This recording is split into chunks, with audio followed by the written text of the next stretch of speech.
Assalamualaikum warahmatullahi wabarakatuh. Saya terima kasih sekali untuk silaturahmi siang hari ini. Saya tidak bisa menyebut satu persatu bapak-bapak, para profesor, para senior, para tokoh di kedokteran. Tapi saya datang ke sini dengan itikat baik, dengan husnudzon kepada semuanya, dan dengan dunia kedokteran secara umum maupun dengan dunia kedokteran UGM atau Rumah Sakit Sarjito dan seterusnya, ya saya juga pernah punya hubungan lah. Jadi pintu saya ke dunia medis itu ya Mas Edot ini. Jadi saya merasa aman di dunia karena aku sono Edot lah. Loro piye-piye aku gare WA kan gitu. Alhamdulillah saya tidak pernah sakit itu masalahnya. Tidak tahu Tuhan ini kenapa sama saya. Karena saya memang disuruh macam-macam, jadi dia tanggung jawab. Jadi tadi saya ngobrol sama beliau, itu Cak, kunci supaya punya energi itu bagaimana? Loh, saya tidak punya energi, saya itu cuma bagian dari distribusi kuwatullah, distribusi energinya Allah. Itu tapi itu nantilah keduguran ngono-ngono kuwi. Gini aja, kita mulai dari ini Mas Edot ya. Saya pernah dimasukkan radiologi di tes radiologi di Sarjito, dan hasilnya saya itu kelak saya ketahui bahwa sebenarnya saya itu meninggal, jatahnya tinggal 3,5 bulan lagi secara medis ya, karena saya mengalami sakit yang luar biasa pada waktu itu. Loh, katanya tidak pernah sakit. Enggak sakit saya. Arep mati ya. Arep mati. Tapi saya tidak pernah geledak, saya tidak pernah opnam, saya tidak pernah merasa sakit. Saya selalu kerja, saya selalu keliling kemana-mana.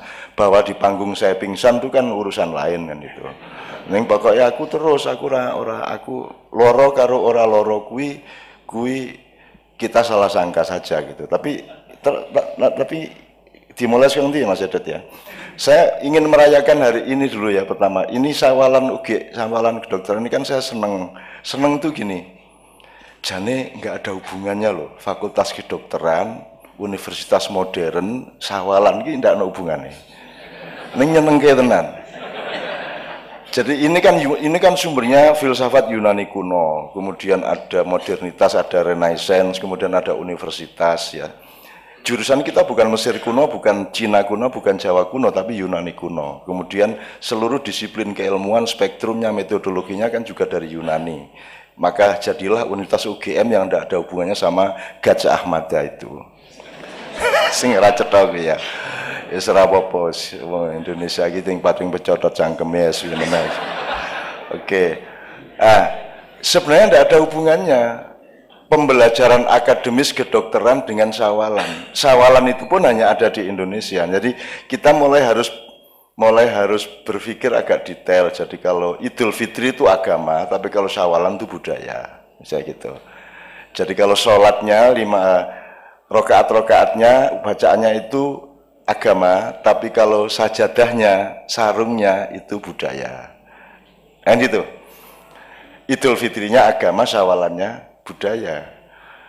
Apa yang lainnya? Kan ada beda antara api dengan panasnya, antara gula karo legine, antara air dengan ombaknya. Nah, kita ini bertengkar di Indonesia karena tidak bisa mengurai antara gula dengan manis, antara lombok dengan pedas. Maka kita sekarang ini sawalan ini bukan ajaran agama. Tapi tidak apa-apa. Tidak semua itu harus ajaran agama. Asal tidak ada larangannya boleh dilakukan, itu namanya ibadah muamalah.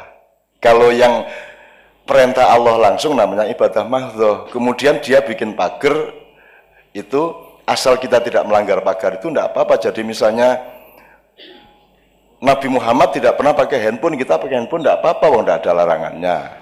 Jadi sosok gue jenengan ketemu Nabi Muhammad, Nabi Musa, Nabi Adam, ki kebari pamer gue jenengan tidak tahu WA kan. Kita besok punya kebanggaan macam-macam, ketemu Nabi Musa, orang ngerti motor tau jenengan, aku ini belakraan nang Gunung Tursina nang lak tahu nang Parangtritis kan gitu kan. Jadi bapak-bapak sekalian, saya tuh sangat menikmati semua konflik di Indonesia karena bodoh mereka itu. Jane mergo ora mudeng kabeh kuwi. Polisine ya ora mudeng, sing dimusuhi ya ora mudeng. Tadi malam saya menerima DPP HTI. Kemudian Kapolda panik kok saya menerima HTI. Akhirnya Setelah HTI saya terima jam 11, Kapoldanya saya terima sampai jam 2 malam, dan nanti habis acara ini saya terima rombongan dari Mabes. Iki janjane ono apa to wong iki? Arep mubus maca khilafah, jane karo kabeh-kabeh ra mudeng khilafah ki apa? Jadi ini masalahnya kesembronoan ilmu. Juga tidak jujur terhadap apa yang dia persoalkan sebenarnya. Wong kuwi janjane karepe iki dudu soal khilafah, karepe iki aja ganggu proyekku, jane ngono kuwi. Demikian juga pertentangan HTI dengan NU dengan semua itu soal coupling parkir kan gitu. Kira-kira gitu. Oke. Jadi dari situ saya ingin bersyukur hanya di Indonesia ada acara sawalan di momentum Idul Fitri di universitas. Di Malaysia kan tidak ada, Pak. Karena sawalan ini kan idenya Yai Wahab Hasbullah karena diminta tolong Bung Karno tahun 1964. Tahun 60 belum ada sawalan. Jadi halal bihalal itu hanya ada di Indonesia. Dan itu menyenangkan, itu namanya ijtihad. Ijtihad itu gini, jadi sholat yang penting bacaannya begitu sampai tahiyat. Tetapi kan harus ada inisiatif, harus ada kreativitas. Ya mosok sholat, ngimami sholat nganggo blarak kan gitu kan. Ya nganggo kelambi lah. Kelambi itu kan ijtihad, kelambi itu kan inovasi. Dari kain, dari kapas menjadi benang, dari benang menjadi kain, terus kainnya dipakai untuk baju, terus bajunya ada yang untuk imam, ada yang untuk makmun dan seterusnya. Itu kan boleh dan itu harus sebenarnya gitu. Nah di Indonesia ada yang sekarang mulai marah. Budaya ndak boleh dicampur-campur sama agama lah, terus caramu beragama orang nganggo budaya iki mudah apa piye? Kan pakaian itu budaya, Pak. Pakaian itu budaya. Jadi budaya itu tidak bisa dihindarkan. Masjid itu masjidnya agama tapi AC-nya budaya, tikarnya budaya. Ya toh?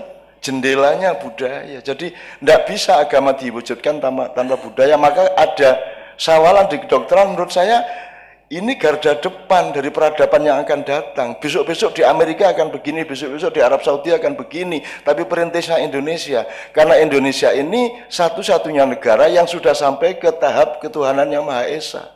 Kalau Amerika belum sampai, Korea belum sampai. Ndak mudeng Gusti Allah ra mudeng. Indonesia wis duwe ketuhanan yang Maha Esa, ora ketang salah jane esa kuwi. Ya ora apa-apa lah.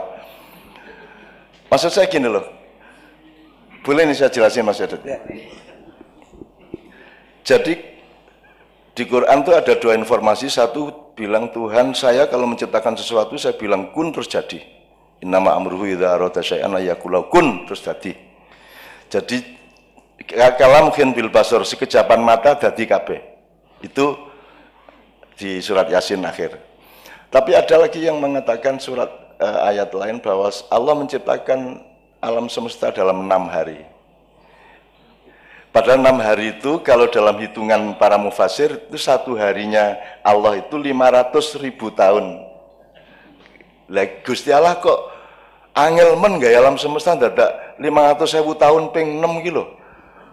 Piye to kok ora maha kuasa kuwi kudune ya des dadi ngono lho. Jadi saya tidak percaya bahwa Allah itu menciptakan alam semesta dalam 6 hari. Ki resiko lho tapi ki. Orang percaya gue nun kan payah. Lu bukan tidak percaya ya Allah, saya tidak masuk akal bagi saya. Saya memahaminya begini. Oh, makhluk Allah itu akan hidup di dalam 6 tahap evolusi. Semua kita memuai, kita dinamis. Jadi pertama Allah menciptakan cahaya dulu. Tapi cahaya ini ini yang namanya Rasulullah itu cahaya. Jadi dutanya kehadiran Allah itu cahaya yang disebut Nur Muhammad. Yang Ibu Dekan menangis tadi karena asal usulnya dari Ibu Rabi'ah. Rabi'ah itu orang yang mengenal Nur Muhammad, orang yang ingin memadamkan ingin membakar surga dan ingin memadamkan neraka kan begitu. Ya Bu Dekan ya. Jadi Rabi'ah itu suatu malam bawa ember sambil teriak-teriak, akan aku padamkan api neraka supaya orang tidak berbuat baik hanya karena takut neraka, tapi karena cinta kepada Allah kan. Suatu hari dia bawa api, lu kemana Rabi'ah? Saya mau bakar surga, supaya orang itu berbuat baik tidak karena ingin masuk surga gitu. Rabi'ah, nengin lah, di kayak orang kendir kan gitu. Kalau di Indonesia ya teh, orang Indonesia ini Nabi Muhammad itu ditangkap polsek atau gitu. Indonesia itu memang paling istimewa. Oke. Dari situ kemudian Allah menciptakan 6 tahap satu benda. Dan ini mungkin 220 miliar tahun mengono benda.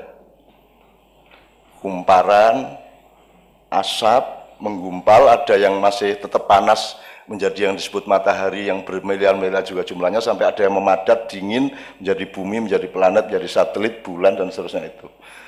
Kemudian Allah menciptakan benda yang tumbuh, nabati. Kemudian Tuhan pada tahap ketiga Tuhan menciptakan benda yang tumbuh dan bisa bergerak dan berpindah-pindah, namanya binatang. Nah, karena dia butuh pergerakan, maka dibikinkan mesin yang namanya darah dan daging, urat saraf, otot, dan seterusnya. Nah, itu evolusi ketiga. Kemudian tidak hanya bergerak ini makhluk Allah, dia juga bisa mikir. Ini tahap keempat. Nah, jadi kita itu binatang plus akal, kan gitu, binatang plus akal. Nah, sekarang ini dunia sampai pada evolusi keempat, seluruh dunia, dan manusia masih belum mengenal yang 5 dan yang 6. Yang keempat ini adalah manusia menjadi the supreme subject. Dia yang utama dan dia pikir dia yang paling hebat, manusia ini. Maka dia bikin hak asasi manusia. Gue kan nyeneng kayak gue. Kok ada hak asasi manusia? Setahu saya yang punya hak kan yang punya saham, Pak. Lagi menungso iki duwe saham apa, Ndul? Kowe iki, Ndul. Kowe iki nguyuh ora iso menjadwal. Kowe rambutmu arep putih kowe ya mung isone kok cet. Kowe iki ora iso apa-apa, menungso itu tidak punya kemampuan apa-apa. Dan orang kedokteran tahu persis betapa lemahnya manusia, kan begitu. Dokter-dokter tahu persis betapa lemahnya kita semua. Kanker janis kok ngendi to asline iki ya angel. Apa meneh virus kuwi. Makanya virus ki lawannya mung wiritan, Mas. Lah saya sudah seharusnya mati kok. Kalau saya tidak pakai teori itu saya sudah mati tahun 2002 itu. Karena sudah turun 26 kilo, sini saya sudah tidak berfungsi, tiroid saya, hipertensi semua ini sudah terbakar habis. Menurut Sarjito, ning ora wani kondo aku. Setelah aku lemu loh, Cak, kok isih urip ngono ku ya? Ya itu baru ngomong Pak Edot setelah 4 bulan, 5 bulan gitu. Oke. Saya teruskan soal evolusi ini supaya saya bisa menjelaskan semua pertanyaan tadi, Mas Edot. Maka sekarang kita punya demokrasi. Itu karena kita di tahap evolusi keempat. Saya senang demokrasi, tapi demokrasi sekarang kan demokrasi di mana manusia bagusi. Apa pernah ada pilkada melibatkan binatang? Apa pernah pilkada menyadari bahwa sungai punya hak loh? Tanah punya hak untuk ikut memilih siapa yang menginjak dia. Dan kan harus dihormati semua tahap tadi. Lingkungan hidup punya hak. Sekarang kan lingkungan hidup diurus tapi tetap sebagai objeknya manusia. Dia tidak tahu bahwa bumi ini lebih tua dari kita. Ini dulur mbarep iki bumi iki. Dulur mbarep kita itu junior. Junior petita-petiti. Ngatur iki waktu pilkada, waktu pilpres ndak tanya lagi sama alam, ndak tanya sama laut, ndak tanya sama lu piye carane tanya laut. Lho mulane sinau kowe. Jembagusi menungso iki. Tapi Indonesia sudah maju setengah langkah, sudah punya ketuhanan yang Maha Esa. Berarti sudah ada Tuhan nih. Kalau di Amerika kan belum ada. Manusia Tuhannya. Kalau di sini Tuhan yang Maha Esa, meskipun itu salah jadi. Nah Esa itu bukan satu. Esa itu satu, terusnya ada Dalawa, Tatlu, Apat, 5. Kalau Esa itu ada duanya. Satu ada duanya. Eka ada Dwi, ada Tri, ada Catur, ya Pak, ada Panca. Jadi ketuhanan bukan yang Maha Esa aslinya. Neng keliru rapopo. Indonesia keliru itu Tuhan memaafkan. Ora apa-apa iki cenra mudeng suwi menehan gitu kan. Mestinya ketuhanan yang Maha Tunggal. Kalau tunggal tidak ada duanya. Makanya Bhinneka Tunggal Ika juga kelebihan kata itu mestinya bina.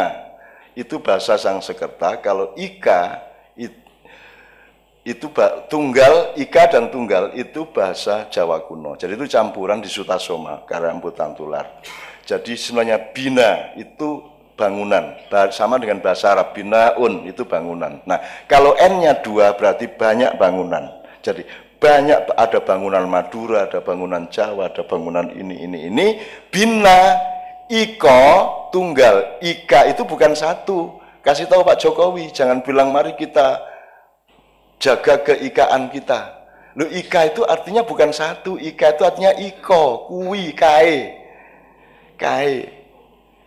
Kita belajar bahasa, yang namanya bina ika, kae, sing macem-macem kae tunggal. Itu loh sebenarnya aslinya. Bineka tunggal titik sebenarnya. Tapi yang gandeng ya waton. Jupuke waton ya sama dengan Gajah Mada gede lho kuwi lak sak ketemune reca ning Trowulan. Njur diklaim kuwi Gajah Mada, jare sapa Gajah Mada kaya edot iki. Ya toh, jare sapa?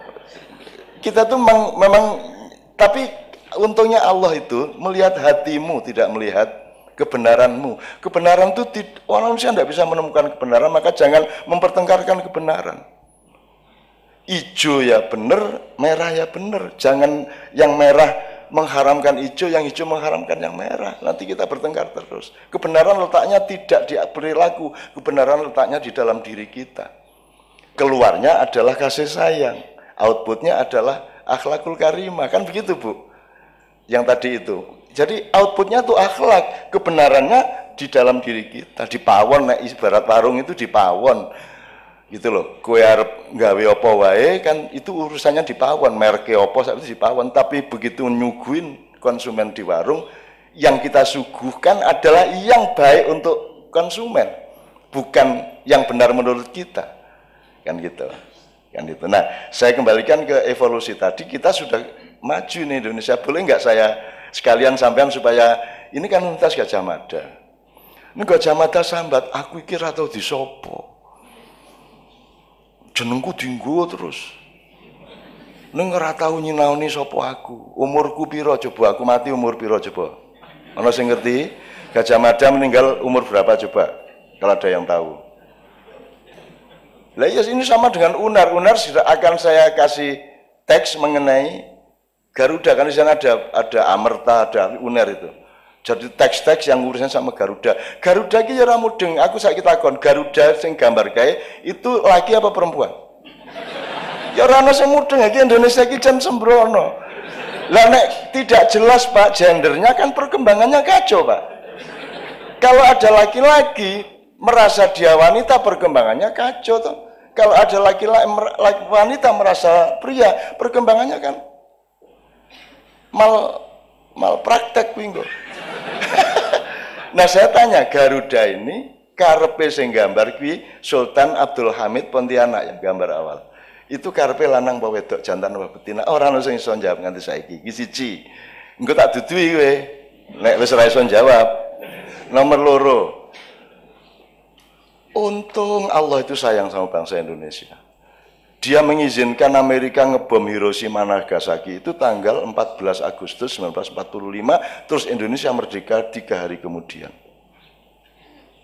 Ya, sehingga lambang Garuda itu sayapnya 17, ekornya 8. Saiki bayangke nek ngebome Amerika kuwi tanggal 30 Desember.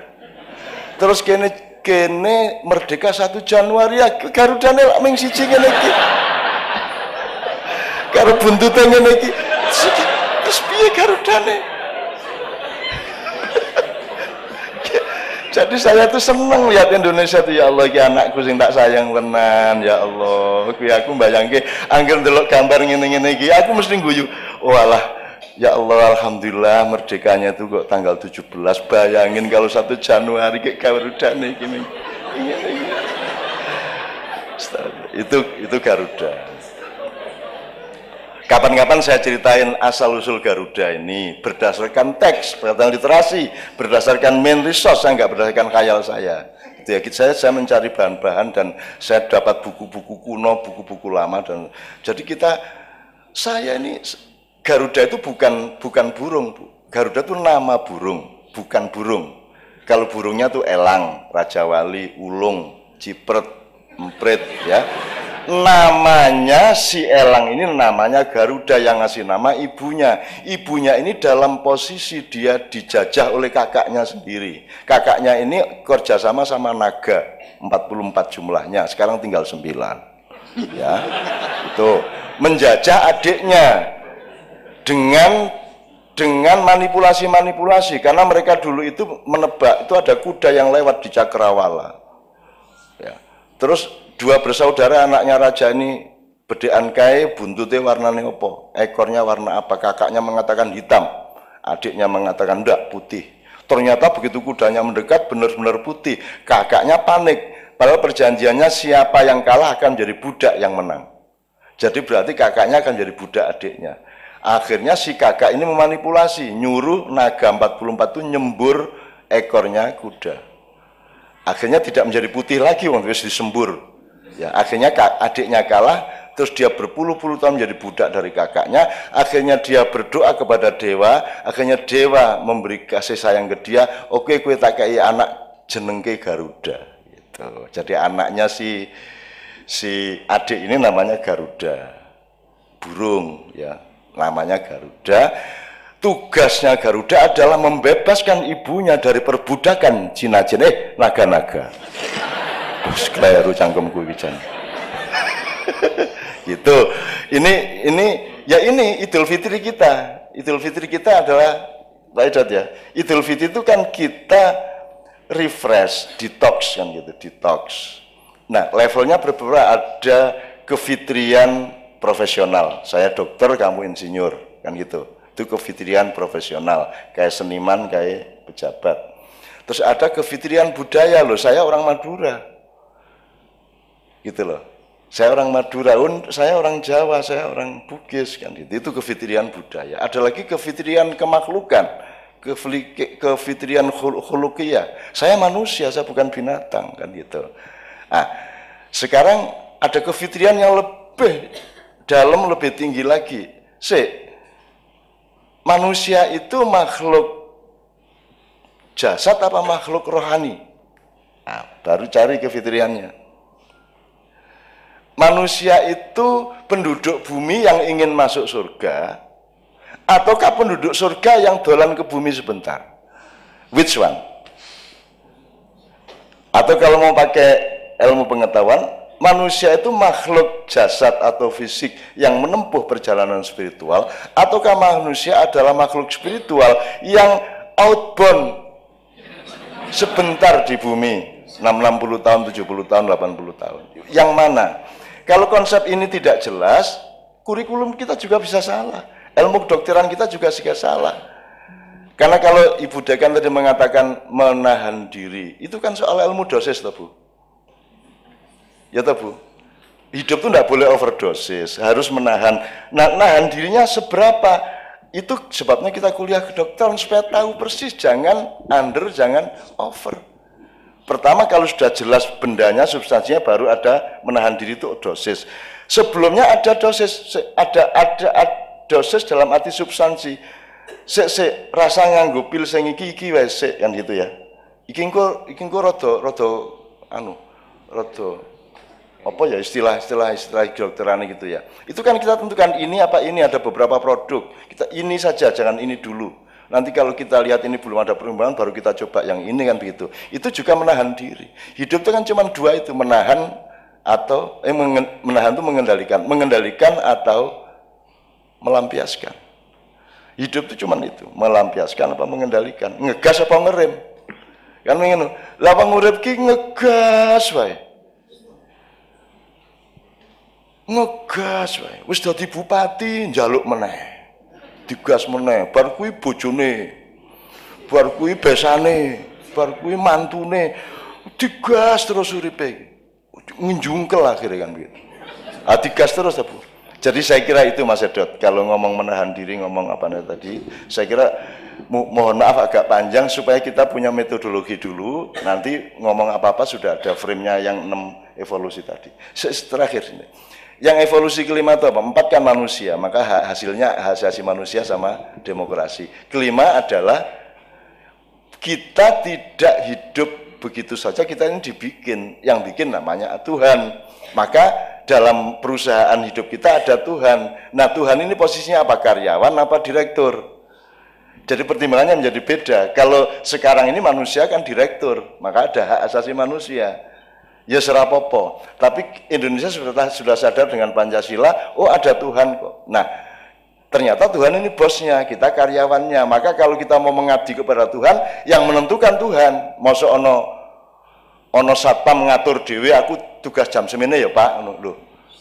Ora, job desk-nya yang mengatur bosnya dong. Jadi kita ini hidup bagaimana, yang ngatur kan yang Tuhannya. Masuk Tuhan malah kita atur, Tuhan awas nek ngabulke. Itu. Nah, ada Tuhan. Nah, tahap keempat ini yang HTI, tahap 6 ini yang HTI maksud itu. Jadi setelah benda, materi, ya, syai', ya, kemudian nabat, kemudian hayawan, kemudian insan, kemudian abdun atau abdullah, yang keenam itu khalifatullah, itu yang disebut khilafah. Jangan setuju khilafah. Lalu tidak ada cara lain di dunia ini, opsinya cuma khilafah. Cuman khilafah yang saya pahami tidak seperti yang dipahami HTI. Semalam saya omongkan panjang lebar, khilafah itu bukan sistem, khilafah itu winih. Bahwa kamu itu utusan Tuhan, berlakunya harus persis seperti yang dimaui Tuhan. Wong kowe iki mung digawe kok. Nah, khalifah itu artinya apa? Orang yang berjalan di belakang. Jadi kalau ini yamin, iki yasir, iki amam, kalau ini khalf. Khalf itu buntuti. Jadi kita tuh buntuti kemauan Tuhan di belakang Tuhan dan Nabi Muhammad. Nah, khalifah adalah orang yang berjalan menjalankan segala sesuatu yang dikehendaki oleh Allah. Jadi semua orang tuh khalifah. Asal sampean mandi itu berarti sampean sudah khalifah. Jadi khalifah tidak harus negara. Khilafah itu winih tanduran di tanah tertentu tumbuh jadi kerajaan, di tanah lain tumbuh jadi republik, di tanah lain tumbuh jadi NKRI. Itu juga khilafah. Jadi NKRI ya khilafah. Pancasila itu juga khilafah. Pancasila tidak mungkin ada kalau tidak ambil dari nilai Islam. Dia pinjam 6 kata dari Islam. Pancasila itu adil, adab, wakil, musyawarah, rakyat, hikmat. Itu baru kata. Kalau substansinya semuanya ambil dari Islam. Jadi kalau Islam ditentangkan dengan Pancasila itu berarti bukan soal substansi tapi soal proyek. Dari 44 naga tadi itu. Gitu. Nah, jadi saya ingin teman-teman juga jangan mempertengkarkan khilafah, karena khilafah itu bukan barang jadi, dia itu pelok, ya, winih, benih. Nanti tumbuhnya kalau dia jadi kedelai, silakan bikin tempe atau mendoan. Kalau tumbuhnya nanti jagung, silakan bikin popcorn, kan begitu. Jadi khilafah atau bukan terus kalau Amerika Amerika sudah khilafah pada bidang tertentu. Hukum yang benar itu sudah memenuhi khilafah toh Bu. Hukum yang benar, pelajarannya benar, ilmu yang benar. Orang mandi itu sudah khilafah. Orang gelem nguyuh, gelem ngising itu khilafah. Karena itu syariat Allah. Syariat Allah itu sholat 5 waktu kan baru 14 abad. Sebelumnya 22 miliar tahun tidak ada syariat Allah seperti itu. Dari syariat Allah itu lebih luas daripada syariat Islam. Kalau syariat Islam itu ibadah mahdhah sejak Nabi Muhammad. Tapi Nabi Isa tidak pernah loh sembahyang. Tidak pernah. Nabi Musa sembahyang tahajud itu tidak pernah. Tidak pernah. Nabi Yusuf itu tidak pernah jemuan. Jadi kalau ketemu di surga lah jenengan Nabi yang nggak tahu jemuan. Kan gitu. Jadi kita tuh jangan bodoh-bodoh amat. Bahwa yang disebut syariat Islam itu ya hukum alam itu syariat Islam. Gravitasi, angin mengalir ke tempat yang lebih kosong, air mengalir ke tempat yang lebih rendah, ya. Bahwa kalau api membakar yang dibakar akan terbakar. Bahwa kita kemudian mengukur air mendidih itu 100 derajat Celcius atau sekian Fahrenheit, ya, dan seterusnya. Itu hukum Allah. Tidak ada gedung yang tidak taat kepada hukum Allah. Kalau gedung ini tidak taat hukum Allah, yaitu gravitasi dan lain sebagainya, ambruk gedungnya. Jadi gedung ini khilafah. Nah, HTI harus tahu itu. Ojo njur khilafah ki ganteni RKI kok bubrah terus. Nah, mereka semalam enggak, Cak, saya enggak gitu. Ah ya wis nek ngono. Gitu. Gitu ya Bapak sekalian. Mudah-mudahan di kedokteran ini kan di sini kan juga masuk angin Indonesia toh. Pertentangan di Indonesia dan di Jakarta kan ya masuk ke sini. Di sini ada yang pro Ahok, ada yang pro Anies. Ngaku wae, jen kabeh ya orang duwe resistensi lah hubungannya Ahok karo Anies ki. Wong aku Anies teko 2 hari sebelum pemilihan dan setelah menang dia datang lagi dan dia bilang, "Nis kowe nek rene meneh syaratnya siji, aku mau nerima kowe nek rene meneh." Apa Cak? Karo Ahok. Kowe rene meneh karo Ahok itu yang mesra, yang bahagia. Dan sekarang forum saya di Jakarta diminta untuk merukunkan mereka, kan yang meminta mereka sendiri. Jadi timnya Ahok dan timnya Anies itu datang ke saya, "Cak, tolong kami dinikahkan kembali." Dinikah piye? Kami akan melakukan pernikahan kebangsaan. Kita akan melupakan pilkada dan sekarang kita kompak membangun Jakarta bersama-sama. Tapi dukune kudu Cak Nun. Itu, ya, insya Allah kita lakukan nanti bulan Juli. Itu, bulan Juli. Itu. Jadi Bapak sekalian di kedokteran, ayo kita cari ilmu yang lebih komprehensif, metodologi yang lebih jernih, yang lebih luas, yang lebih kafah, supaya kita tidak dipertengkarkan oleh kebodohan dan kekurangan ilmu kita satu sama lain. Gitu kira-kira. Termasuk Idul Fitri ini mudah-mudahan wis halal bihalal tenan, ridho biridho tenan, dan Anda diberkahi Allah karena Anda ini orang-orang yang luar biasa mulia di mata Allah, karena Anda ini orang yang menolong orang sakit. Tidak ada yang lebih mulia dari itu Pak Edet. Allah mengatakan, "Wahai hambaku, aku sakit, engkau tidak menjengukku. Aku lapar, engkau tidak memberiku makan. Aku haus, engkau tidak memberiku minuman." Kan begitu Allah mengatakan. Ya kan bingung sih diomongi. Loh, masa ono Allah kok loro kan itu. Loh, masa ono Allah kok ngelak, ono Allah kok ngelih gitu. Jurnang kopi O gitu. Terus Allah mengatakan, "Tidakkah engkau mengetahui itu si fulan, sahabatmu, saudaramu sama itu sedang sakit dan engkau tidak menjenguk dia. Aku ada pada hatinya, aku ada pada dia." Nah, Anda adalah orang-orang yang ini tadi sebelum ke sini kan Pak Edet cek pasien dulu. Dan saya itu tidak kuat jadi dokter Bapak-bapak sekalian. Anda itu hebat. Nah, aku ra kuat.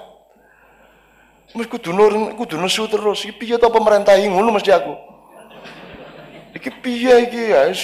Banyak sekali masalah yang tidak memungkinkan pasien kita yang miskin-miskin terutama bisa sembuh karena ada halangan politis, halangan struktur, regulasi dan seterusnya. Nah, aku ra kuat jadi dokter. Jadi Anda itu orang yang sangat tinggi derajatnya. Sebabnya aku ra kuat. Nah, aku biyen tau nyaluk mlebu kedokteran ning guyu dhewe pekok. Ya mesti ora iso aku mlebu, aku ya SMA ora lulus. Budakan mengatakan beberapa tahun di Gontor berhijrah ke Jogja. Jare sapa? Bu, aku iki diusir saka Gontor. Hijrah piye? Diusir Itu pun saya masuk Jogja itu ndak sah kalau saya sampai jadi pejabat, nanti diungkit-ungkit sama musuh saya. Sebab saya itu ndak legal sekolah saya. Saya itu sekolah di SMP di Selatan Permata, di Lubuk Permata itu. Dulu ada SMP Tampungan di situ. Ya, kalau pagi SMP 2 Muhammadiyah Putri, kalau sore SMP 8 Muhammadiyah Tampungan, ndak pakai seragam, katokan entuk, mlebu entuk, ora mlebu entuk. Saya sekolah di situ. Dan saya bayar bal voli coba. Jadi saya itu ndak punya rapot SMP, wong saya dari pesantren, tapi saya dapat rapot SMP dari Jombang karena saya nyumbang net sama apa jenenge? Bal voli iki lho, njur aku digawani rapot iso mlebu SMP. Nah, SMP di sini kan tidak legal saya. Makanya sudah saya bakar semua yang ijazah itu. Ijazah saya mau tak bakar, SD tak bakar kabeh wis ra ijazah-ijazahan. Wis pokoke aku ngene iki, gelem ora gelem. Dan itu yang bikin Novia tertarik sama saya. Oke, Bapak sekalian, saya nganut ini siang ini harus bagaimana, tapi jazakumullah khairul jaza. Anda semua orang-orang istimewa dan saya mohon Anda pertahankan keistimewaan di depan Allah, dan ketika Anda menangani pasien tolong jangan berpikir uang, itu aja saya mintanya. Karena uang pasti datang ke Anda. Berpikirnya akhlak dan kasih sayang. Pasti Anda mendapatkannya, tidak perlu minta. Kan gitu. Sama dengan guru, jadi ada 4 bidang, kesehatan, pendidikan, agama, kebudayaan. Tolong hati-hati terhadap kapitalisasinya, kan kira-kira gitu. Monggo Mas Edet.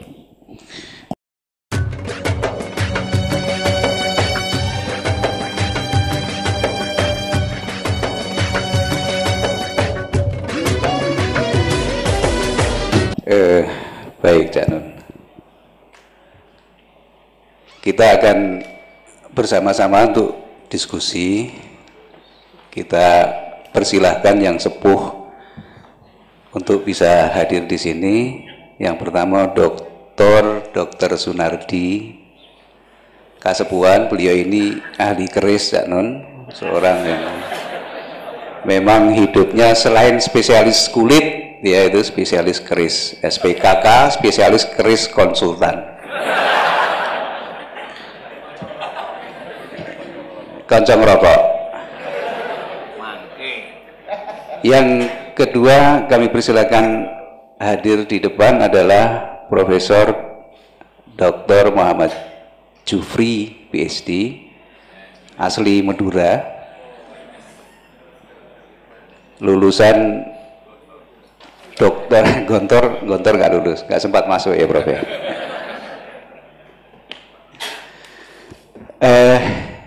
Kemudian yang ketiga, saya minta dokter yang tadi jajar Cak Nun, Dr. Yodi Mahendra Data. Ini adalah, beliau adalah wakil dekan bidang 3. Ya. Kemudian yang terakhir ini masih ada kosong. Cak Nun siapa?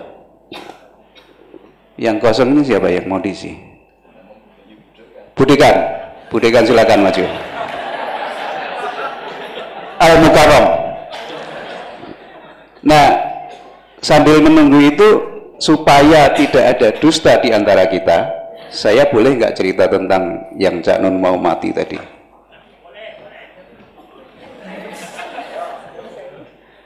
Boleh nggak? Oh boleh. Jadi gini ceritanya. Ini mesti harus ada Bambang, radiologi ada nggak ya Bambang? Nggak datang, mungkin di luar. Suatu pagi ketika saya sedang visit pasien, saya ditelepon sama Cak Nun, "Dot, kowe mrene." "Iya Cak, neng ndi saiki?" "Saya di Gedung Hartono." Gedung Hartono itu sini, BDNI itu yang Jenderal Sudirman. Itu di lantai 3 itu kan ada counter handphone. Aku di situ, ya. Kemudian aku ngeramuki pasien sih, habis itu saya ke situ. "Neng ndi Cak?" "Neng lantai 3. Saya muter lantai 3 itu, nggak ketemu sekali. Yang kedua nggak ketemu. Saya telepon, "Cak, neng ndi?" "Neng lantai 3. Udah, aku muter ping pindho. Saya muter sekali lagi, baru kemudian saya melihat Mbak Via, Ibu Novia Kolopaking, dan mendapatkan Cak Nun dalam kondisi yang sangat kurus. Kemudian tangannya gemetar. Nah, waktu itu, "Loh, Cak, gue kenapa loro?" "Ya, iki aku tambah nono." Cak Nun bilang gitu. "Kok? Wah, nggak bener ini," saya bilang gitu. Ketika itu saya lihat, kemudian saya ambil cari kertas, Cak Nun tangannya gini. Kemudian saya cek, memang sangat tremor dia, sangat gemetar. Saya pikir pasti ada sesuatu dengan kelenjar tiroidnya. Kemudian ada yang lebih ahli, saya persilakan Cak Nun untuk ke Prof. Asdi, praktek di situ, kemudian diperiksa macam-macam, diperiksa labnya, T3 T4-nya sangat tinggi, free TSH-nya juga di luar normal, sampai Prof. Asdi bilang, "Ini pasti salah labnya Cak." Diulang lagi dengan hasil yang sama. Nah, kemudian saya punya ide, udah laki-laki itu kita radionuklir aja lah, kita periksa, kita scan tiroidnya. Saya kontak sama Bambang. Singkat cerita sudah dilakukan itu, kemudian Bambang mendekati hasilnya, Cak Nun pulang.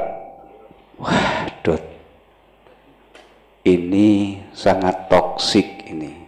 Nah terus, "Iki umure kira-kira gari 3 sasi meneh."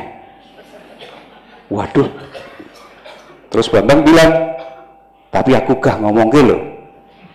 "Oh ya sudah, ini urusanku, aku sih ngomong." Saya bilang gitu, padahal aku ya rawani ngomong. Terus saya bilang, "Cak Nun pulang, kemudian Saya bilang kepada Pak D almarhum, Pak D itu sahabat Cak Nun yang sangat dekat dengan Cak Nun, sangat setia dengan Cak Nun. Dia ngomong, Pak D, ini kondisinya Cak Nun begini. Kalau melihat dari medis, ini 3 bulan lagi umurnya. Waduh, Pak D juga pusing. Pak D itu adalah pegawai lab di pertanian. Nah, kemudian melihat kondisi Cak Nun yang seperti itu, malam hari Cak Nun BAB warnanya hitam, jadi memang sangat kental dengan nuansa ada perdarahan di situ. Pak D menginisiatif mengambil sampel dari tinjanya dengan maksud akan diperiksa di labnya Pak D. Ada apa sih sebenarnya dengan Cak Nun ini? Sudah toksik jelas di kelenjar kondoknya. Kemudian Pak D ingin menganalisis, diambillah tinja, kemudian dimasukkan dalam kantong film Fuji zaman dulu. Dah besok pagi tak bawa ke lab. Dah Pak D tidur, di tengah malam hari di rumah Pak D, si tabung ini meledak sehingga isinya berhamburan kemana-mana. Mulai suatu keanehan lagi di situ. Nah, ada beberapa sampel yang sempat tersisa dan sempat dianalisis bahwa si barang itu tadi itu mengandung sebuah logam yang hanya bisa meleleh dengan suhu di atas 1500 derajat Celcius. Berarti ada sesuatu di diri Cak Nun. Ada logam di situ, ada toksik di sini.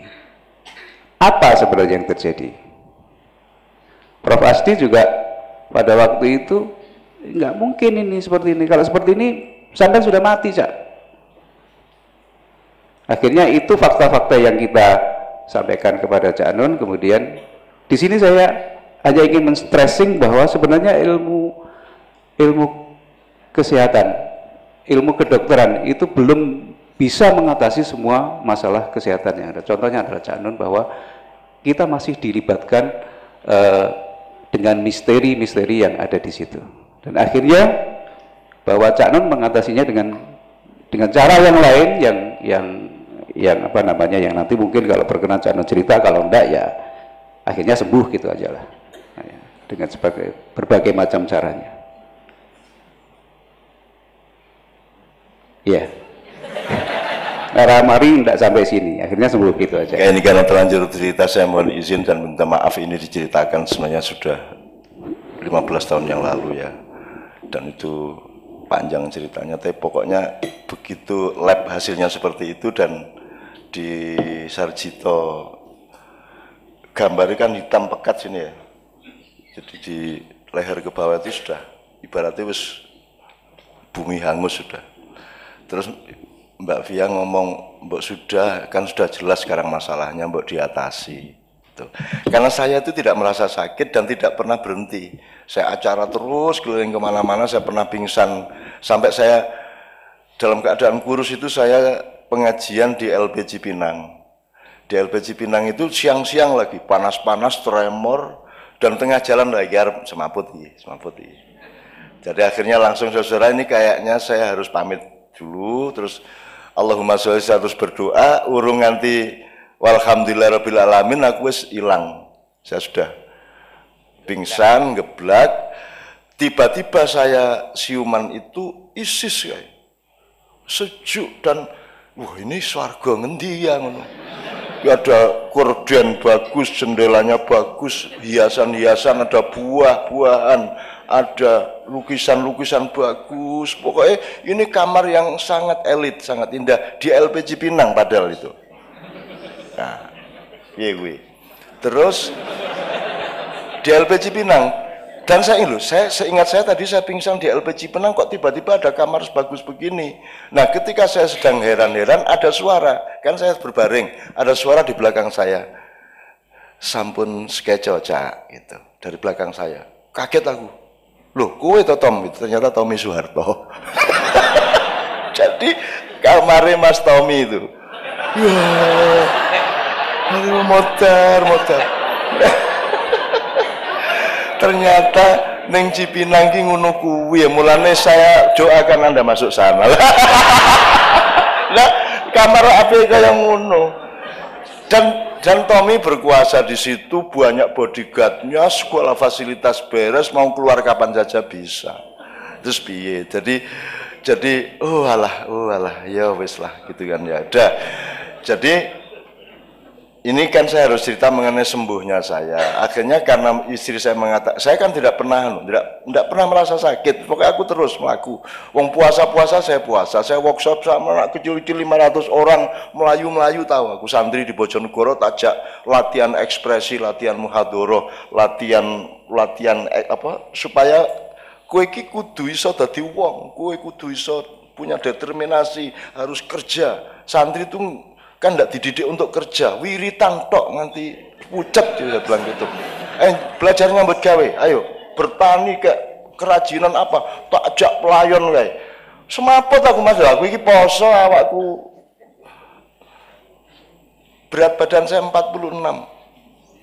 Saya kan sekitar 70 lah, 46. Iya semaput lagi, jadi saya sekian kali semaput. Terus akhirnya Mbak Via mengatakan, kan sudah jelas, kan saya punya intel juga, saya selidiki ini ada apa, akhirnya sudah jelas semua masalahnya, dan semua sudah saya maafkan, saya tidak pernah marah, saya tidak pernah dendam, saya bersyukur kepada Allah, saya milik Allah. Akhirnya sudah malam itu saya melakukan upacara dan saya sembuh paginya, dan kemudian saya langsung gemuk ya, jatuh, wah aku lemu kae, begitu lemu loh, kak aku lemu iki, konco-konco loh, dah cak, kue jane atine kok isi urip ngono kita jan-jane ning ora wani ngomong ya Dut ya. Kira-kira itu. Nah, Bapak-bapak sekalian, Anda saya kira juga tahu bahwa kesembuhan bukan milik dokter. Dokter adalah petugas ikhtiar, orang yang dengan ilmu mengupayakan pengobatan. Tapi sembuh milik Allah. Sebagaimana sakit juga milik Allah. Asal posisi kita di situ, maka ketidakmungkinan secara ilmu medis itu tidak sama dengan tidak sembuh, kan begitu. Bisa ada kesembuhan yang kita bisanya ajaib ngomongnya. Ya saya mengalami itu. Wong saya tuh cuman melakukan sesuatu yang radikal malam itu. Udah sembuh saya. Udah wis wani aku wis wani ngomong. Dan itu mendadak. Hanya cukup 1-2 jam malam itu, paginya saya sudah beres gitu. Nah, sampai hari ini saya belum pernah bercerita apa yang sampean lakukan dalam 1-2 jam itu. Ya, kapan-kapan harap meguru. Langsung disaut, wah, tak langsung tahu beliau. Ya, percuma kalau ke depan suruh diam saja. Ya, ya memang. Kapan sampean mau rela menceritakan pada, ini kan banyak dokter-dokter sing sok rumangsa iso nambani Cak. Nah, sampean rela untuk menceritakan yang 2 jam itu kapan?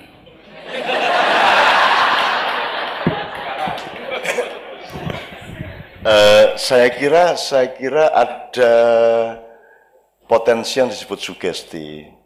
Ya kalau kita cari substansinya kan manusia itu khalifah.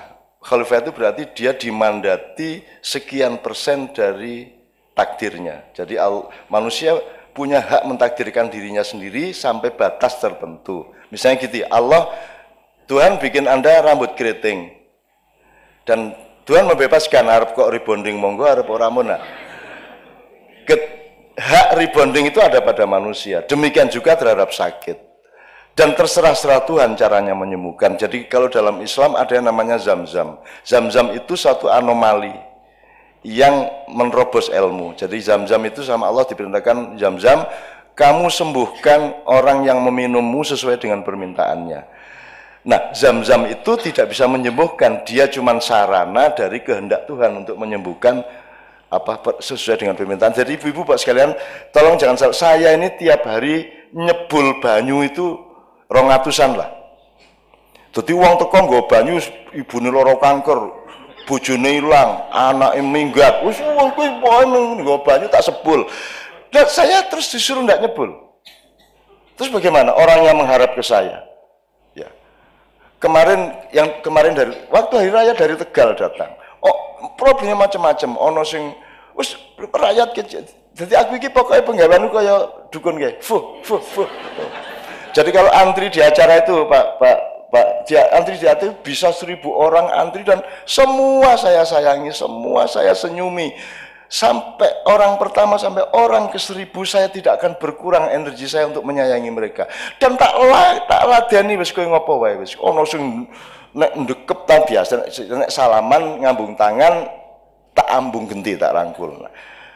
Terus nanti ndekep awakku. Jadi ada beribu-ribu gambar di mana orang tuh saya peluk di sini. Kui belum aneh. Nanti ada yang minta begitu teko nang aku, tanganku dicekel, diusek-useki rambutnya.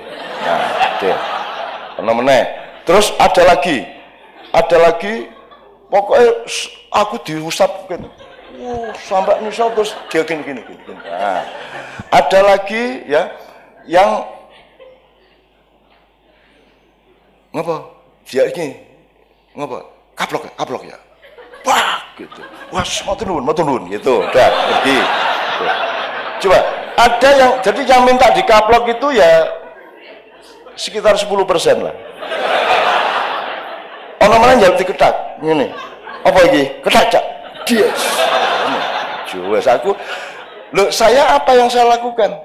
Saya gini, ya Allah, Engkau yang mendatangkan mereka dan Engkau yang memberi ide kepada mereka untuk memerintah saya melakukan apa. Saya lakukan apa yang Engkau perintahkan, tapi Engkau yang bertanggung jawab. Betul enggak, Pak? Betul enggak? Rasional enggak? Karena toh saya tidak mampu menyembuhkan. Saya itu cuma melakukan apa yang Allah perintahkan. Allah yang bertanggung jawab menyembuhkan. Kan gitu. Dan saya ngomong gitu betul-betul. Sampai sing iso sampean. Lha apa ana wong sampe tekan. Ana saiki Mas bertambah modusnya. Salaman cek terus ini.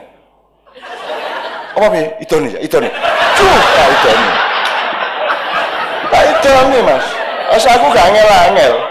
Ngono ae kok repot. Tak idone ngono ae. Tuh, ana meneh sing wis pokoke ambung, tak ambung pipine. Terus dhek ngambung pipiku. Terus wis apa wae. Iki sing paling medeni iki sing nek meteng iki. Datang, Cak, iki bojoku wis 6 tahun durung meteng. Terus karepmu piye? Aku kon ngetengi. Ya iki, Pak.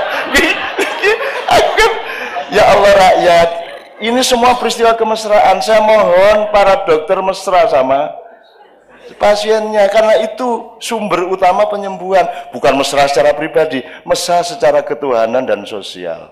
Jadi kita iklimnya itu iklim kemesraan, itu akan cepat membuat Tuhan menyembuhkan pasien kita. Ya, kui ono meneh sing nek wis meteng kae, wah kuwi aku sing paling seneng ki nek wis wong meteng diterke bojone sing ngene iki terus, Cak, tolong Cak, anak saya diusap, didoakan gitu. Wis ngene set. Ngono piye meneh. Ya sudah, tapi kan semua percaya, semua tidak di pengajian saya pun tidak ada beda laki-laki dan perempuan, tidak ada batas. Dan ojo meneko etnik, ojo meneko agama, lanang wedok campur ra masalah. Karena di dalam kemesraan yang spiritual sifatnya tidak ada perempuan. Laki perempuan itu urusan bojo ning omah. Begitu keluar rumah kita tidak perempuan, kita dekan, kita manusia, kita konsumen, kita produsen, tidak lagi perempuan itu urusan bojo, Pak. Gitu. Nah di pengajian saya campur, tidak ada masalah. Karena tidak ada yang sadar kalau dia laki-laki, tidak ada yang sadar kalau dia perempuan. Lah enak tak, Bu? Lah enak tuh. Nah, iki jadi sembuhnya tadi itu karena saya mesra. Ya Allah, kalau memang aku masih harus cuman gini loh, Pak. Sugestinya itu saya silakan menentukan sendiri. Misalnya kalau orang wiritan, Kiai mengatakan baca Al-Waqiah ping 700. Saya dulu bertengkar sama Gusmi Waliullah itu, almarhum. Karena saya sering menangani pasien bersama. Gusmi selalu sarannya itu abot. Maca Yasin ping 300, modar apa piye? Yasin pisan urung kelakon kok ping 323. Ora iso Gus, ngono ora iso. Jadi saya sering nangani bersama tapi bantah-bantahan, Gus ora ojo, gue burung karena iso maca Quran Yasin ping 333, modar apa piye? Apa meneh Al-Waqiah ya to? Wah angel banget. Terus ping 100 punjul ra iso. Saya selalu ngasih yang pendek, 1-2 kata yang mudah dihafalkan. Berapa kali itu tergantung intensitas hatimu. Allah yang menentukan. Oh, anak ini sungguh-sungguh belum baca sudah dikabulkan, bisa juga. Nggih mboten? Karena yang penting cintamu kepada kehidupan, cintamu kepada Allah, dan kepercayaanmu kepada kehendak Allah dan kasih sayang Allah. Allah maha dermawan, maha penuh kasih sayang. Tidak tergantung jumlah. Itu. Nah, itu contohnya Pak. Dalam 1-2 jam itu saya mengeksplorasi kemesraan dengan Allah. Saya eksplorasi benar-benar. Jadi misalnya gini, sampean mau beliin istri mobil, mesake bojoku iki isih motoran, mongko ya wis dosen wis suwe misal gitu ya. Ora tak tukokke gitu kan, punya niat baik, terus ternyata lewat waktu sekian lama enggak punya duit untuk membelikan. Ya kita sholat malam, ya Allah, aku ini terlanjur janji sama istriku, tegakah engkau mempermalukanku di depan istriku? Aku saja malu, apalagi engkau. Seharusnya engkau malu, tidak mengabulkan. Ngono Mas, lho tenan. Madura iki, cara Madura iki. Madura itu dagangan ora payu nganti maghrib ngene kok. Sampean katanya Rahman Rahim. Mana ini kok ndak laku-laku ngono. Nek wong Pekalongan siji meneh nang Gusti Allah. Pokoke iki sesuk wayahe bayar sekolah anak. Kok dagangan ora payu nganti maghrib. Akhirnya kalau ente tidak kabulkan malam ini, aneh mau mabuk aja. Aku tak mendem bae. Yo dikabulkan gitu kan. Dikabulkan gitu. Saya cuma ingin mengatakan tidak ada yang tidak mungkin bagi Allah. Maka yang mesra sampean, dan mesra itu tidak harus sholat rajin banget. Ora ono wong khusyuk iki jane ora ono, Mas. Yo ngapusi. Ora. Sayyidina Ali pernah menjadi pemenang lomba sholat khusyuk. Jurinya Nabi Muhammad. Jadi semua sahabat sholat, Nabi Muhammad dia sing ora kowe sholat to. Terus Nabi Muhammad kan pawang, ngetokke apa? Tawon, segala pokoknya mukulis, pokoknya sholatnya supaya terganggu. Tapi Ali khusyuk, Ali bin Abi Thalib khusyuk, mantune dhewe. Sampai akhirnya wah Ali top tenan iki, ndak terganggu oleh apapun, ada bom, ada gunung meletus, Ali ndak terganggu. Akhirnya dia kandidat juara. Terus dia tengah macam Ali ditanya, Ali, kamu kandidat, tapi kamu harus menjawab dulu pertanyaanku, apa supaya semuanya nanti belajar sama kamu, apa yang membuat kamu itu bisa begitu khusyuk, tidak terganggu sholatmu oleh apapun saja. Terus Ali ngomong, saya itu bukan khusyuk, saya itu bayangin hadiahnya apa ya. Nah jadi gue rasa lebay-lebay, wis ta, menungso iki biasa kabeh. Boleh saya pemain rebab Bu Dekan, pemain rebab itu sing itu ya, itu pentas di Washington, dikagumi wartawan. Kan magis kalau rebab, beda kan biola kan indah, tapi kalau rebab kan magis. Jadi wah tepuk tangan standing ovation lama banget. Ini pemain rebab dari Jawa. Terus di interview, what is the key? Gitu. Apa kuncinya sehingga orang Jawa kalau membunyikan musik itu so deep, so apa? Pokoknya sangat khusyuk. Gitu. Terus wong Jawa ditakoni ngono, gampil niku. Sing penting niku sindane kudu daten mriki. Sindannya harus sebelah kiri tadi. Dudul susune iki lho Mas.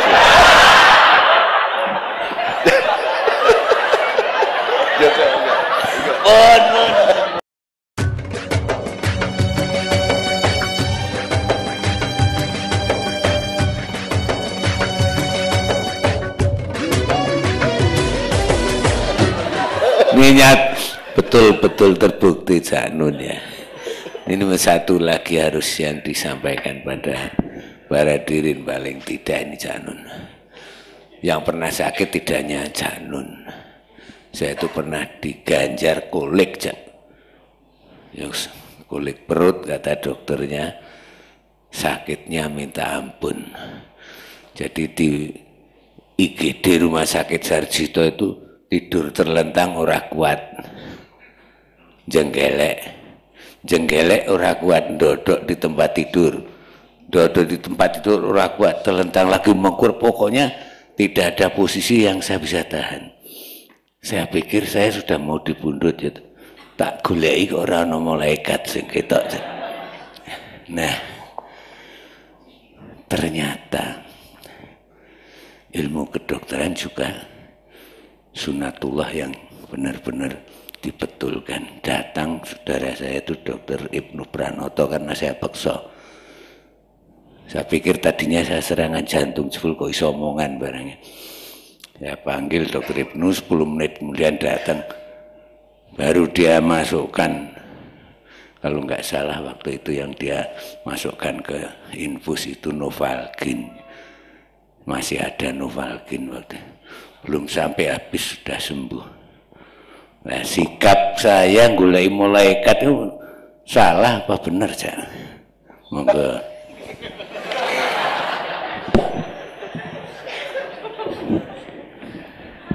Ya,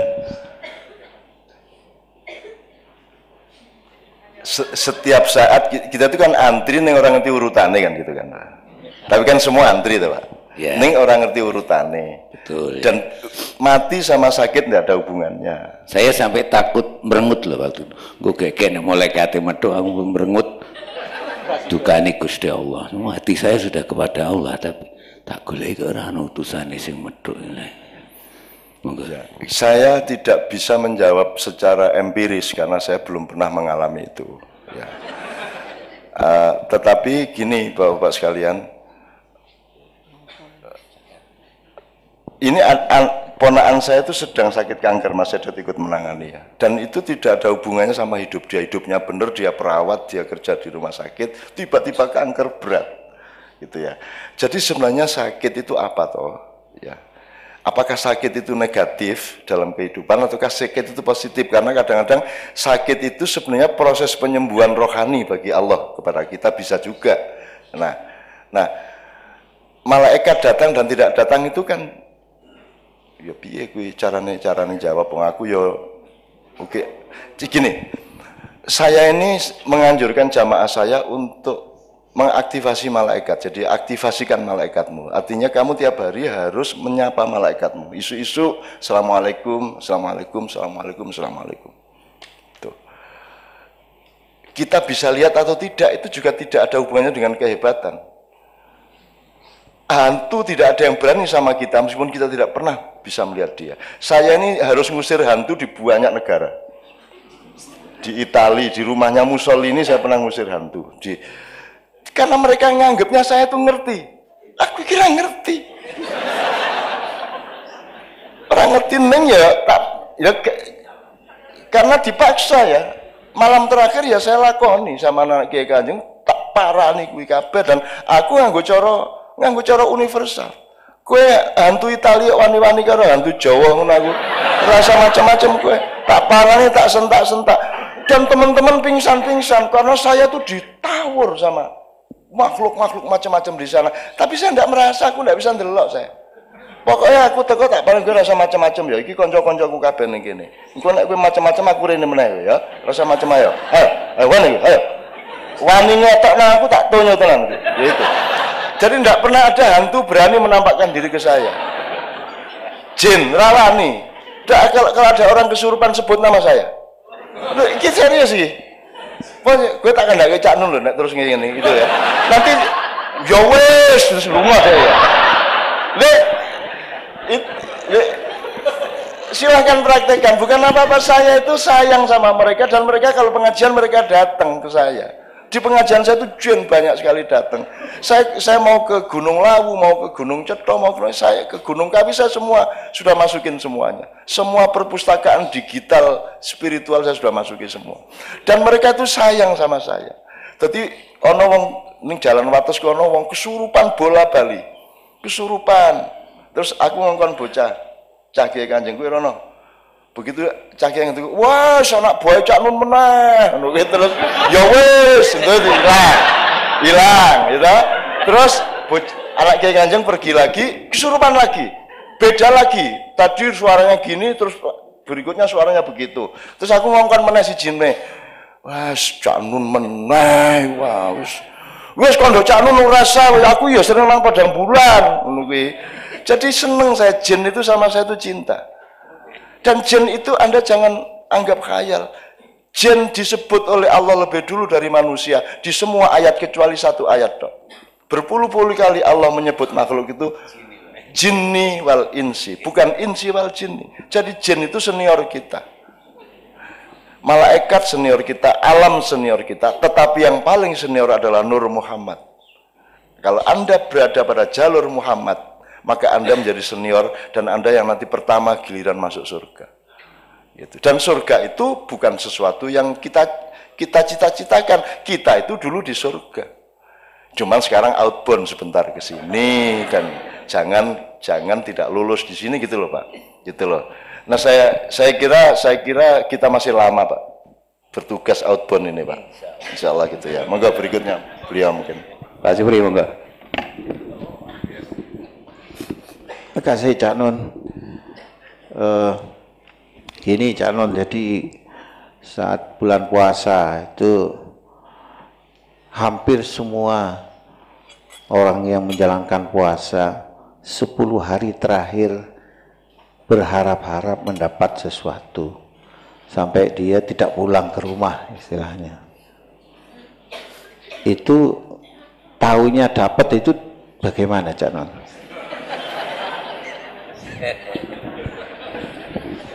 Ya gini, jadi tadi kan saya bilang ada 6 evolusi tadi ya Bu ya.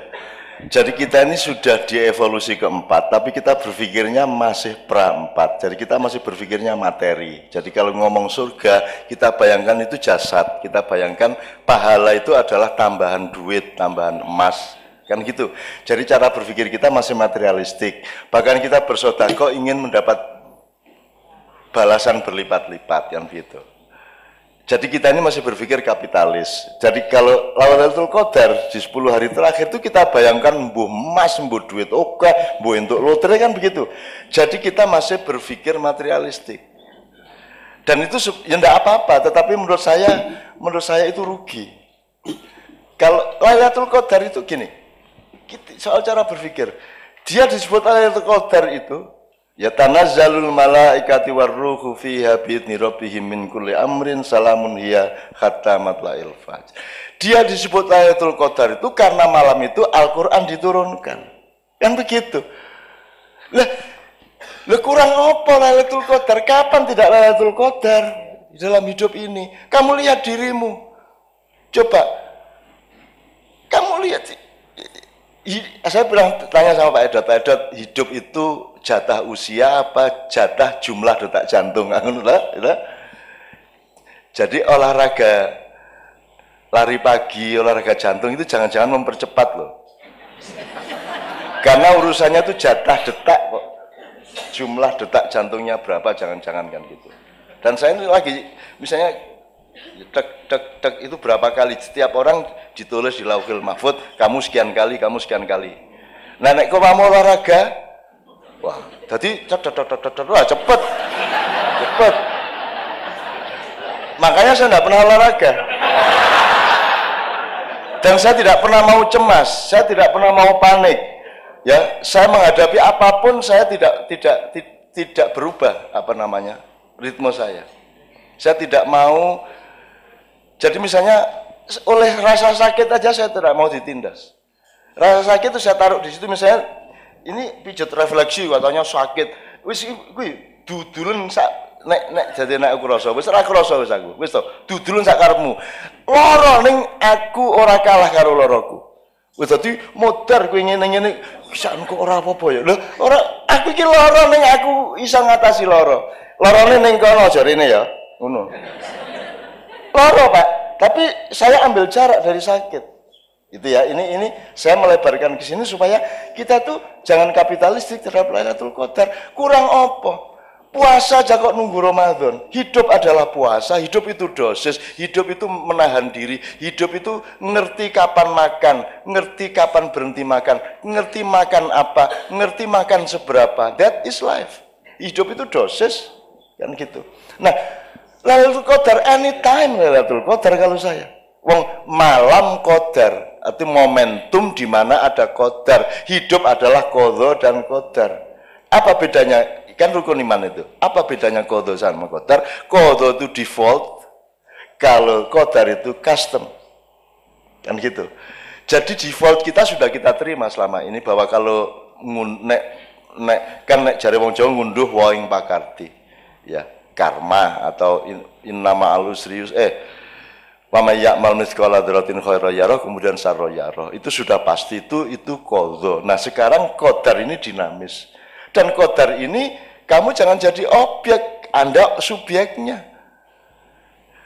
Jadi saya itu tidak pernah, kemarin saya selama 2 hari saya nulis 40 tulisan. Saya setorkan ke anak-anak Kadipiro.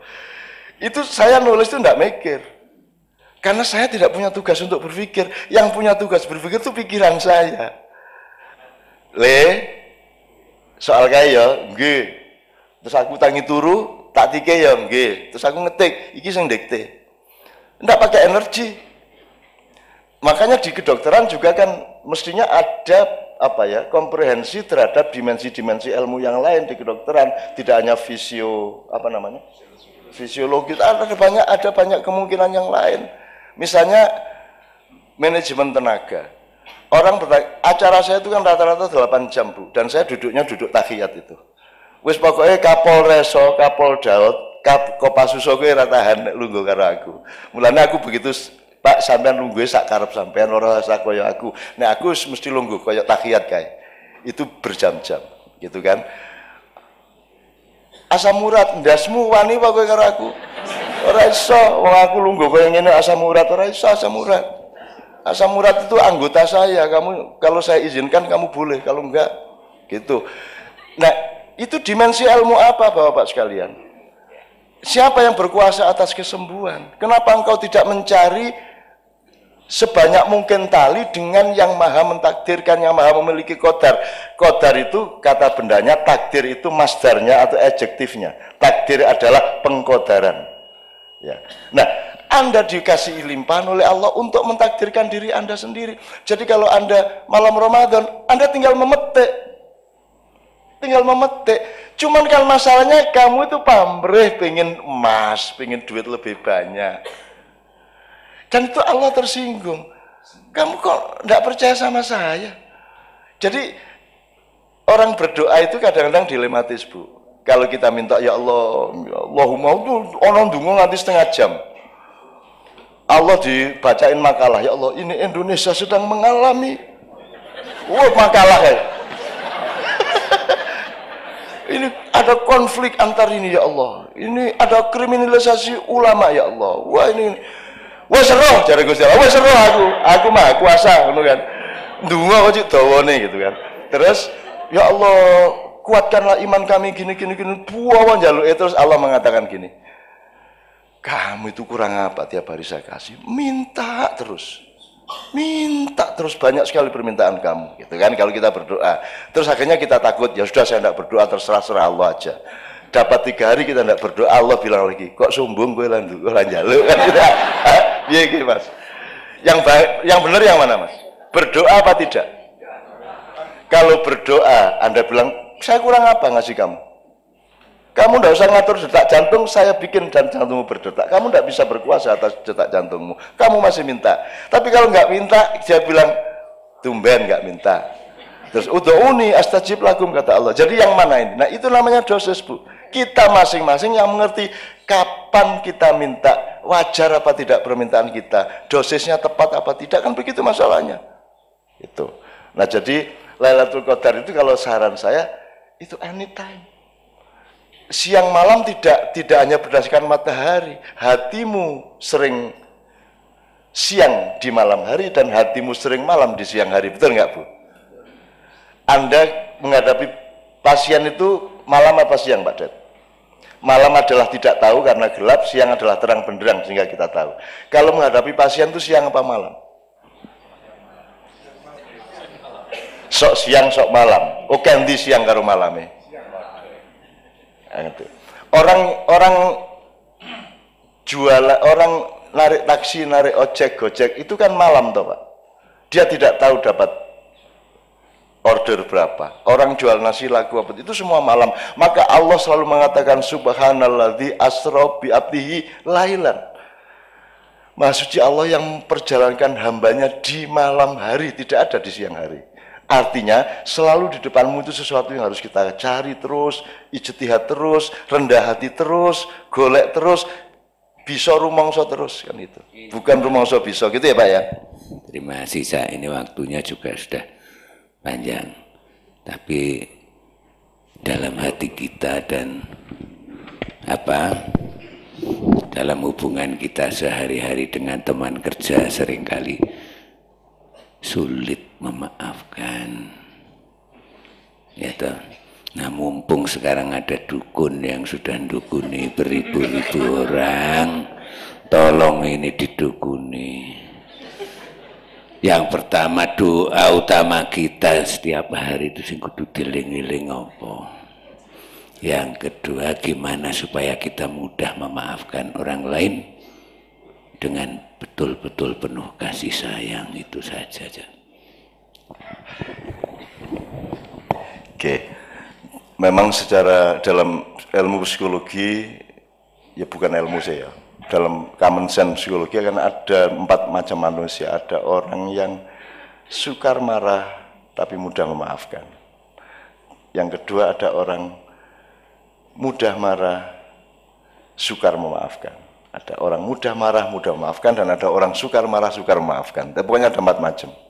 Sama dengan kalau soal ilmu, ada orang yang ngerti dan ngerti bahwa dia ngerti. Yang kedua orang ngerti tapi nggak ngerti kalau dia ngerti. Ini posisinya beda. Yang pertama belajarlah kepada dia karena dia ngerti dan ngerti bahwa dia ngerti. Yang kedua orang yang ngerti tapi tidak ngerti bahwa dia ngerti. Bangunkan dia karena dia tertidur. Yang ketiga orang yang nggak ngerti tapi ngerti bahwa dia nggak ngerti. Ya, temanilah dia untuk berubah menjadi mengerti. Yang keempat ini yang mayoritas. Orang yang tidak ngerti dan tidak ngerti bahwa dia tidak ngerti. Iki opsinya 3, tripnya 1 tinggalan, nomor loro kaploken. Itu, ya itu monggo lah. Nah, kembali ke soal memaafkan tadi. Kesalahan dunia dakwah selama ini adalah menyuruh orang berbuat baik dan menegak-negakkan kebenaran. Maksud saya gini, kebenaran itu tidak untuk engkau pamerkan, kebenaran itu untuk bekal di dalam dirimu. Ya. Tapi keluarnya tadi saya kan, keluarnya itu harus akhlakul karimah, kelembutan, kasih sayang, keamanan bersama. Ada orang pincang, nggak usah kita sebut nang dicang. Meskipun benar, dia pincang. Tapi tidak boleh kebenaran tentang pincang itu Anda omongkan. Pasien, aku duwe Mas, konco zaman biyen mulai ada apa kuwi jenenge usus buntu ki lho. Awal-awal kita kenal usus buntu ono koncoku wah loro kae wis nganti dijejuk-jejuk loro kan terus kita setengah mati melindungi dia. Waktu itu kita belum terbiasa ke dokter untuk mengatasi usus buntu, wong urung pati kenal apa kuwi lho. Pokoke lara ora karuan kae. Terus ana siji wong Aceh teko, kancaku juga teko. Ini 1 di antara 7 penyakit yang mematikan ini. Kurang Aceh. Dijejuk karo arek iki mong dayos gitu kan. Orang yang mau mati pun tidak bisa kita bilang, tidak boleh kita bilang toh Pak. Ini kayaknya mau mati kamu ini sebentar lagi. Ini tidak boleh kan bilang gitu. Tetap harus kita, karena meskipun pasti mati menurut ilmu kita, dia belum tentu mati menurut ilmu Allah. Allah bisa merubah 1 detik sebelum itu terjadi. Allah bisa merubah kapan saja dan Allah punya hak merubah siapa saja, merubah apa saja, membatalkan kehidupan ini pun Allah berhak. Nah, jadi saya bilang tadi, kita itu jangan menyuruh orang berbuat baik, berbuat benar, tapi menciptakan situasi di mana kita itu bisa menikmati kebenaran dan kebaikan. Orang yang sukar memaafkan itu dia tidak ngerti bahwa memaafkan itu lebih nikmat daripada tidak memaafkan. Nikmatnya memaafkan itu luar biasa. Ya ini yang diceritakan Mas Hidota itu kan, itu masih ada orang-orang yang nyantet saya rombongan itu. Dan saya sayangi mereka dan saya lindungi jangan sampai dia tahu bahwa saya tahu. Bukan piye gitu ya. Itu soal politik zaman Gus Dur dulu biasalah gitu. Ya. Dan saya maafkan, saya tidak pernah tidak maafkan siapapun karena nikmat luar biasa. Difitnah orang itu saya, ya Allah. Istri saya ditanya, Mbak Via gimana? Cak Nun kan sering difitnah orang, rasanya bagaimana? Ya enggak ada masalah. Lu kok enggak ada masalah kan difitnah terus, videonya dikarang-karang. Didu karo Habib Rizik, didu karo Gus apa kan Cak Nun difitnah macam-macam. Mbak Via mengatakan, loh kalau Cak Nun yang memfitnah baru saya stres. Tapi kalau Cak Nun yang difitnah saya senang. Karena ada rumus wama romaita idh romaita walakinnallaha roma. Kalau ada kejahatan menimpa kita. Kalau kita online sama malaikat dan Allah, maka kejahatan yang meluncur ke kita itu akan diambil alih oleh malaikat kita. Yang speednya lebih tinggi dari kemampuan manusia, sehingga ketika sampai ke kita dia dirubah menjadi rizki. Gitu. Itu kalau sampean wiritannya begitu nanti diapain sama orang jadinya malah baik, jadi rezeki malahan. Itu karena wama romaita idh romaita walakinnallaha rama. Cari apa nanti di Quran saja. Sesungguhnya bukan kamu yang melemparku tapi Allah yang melemparku.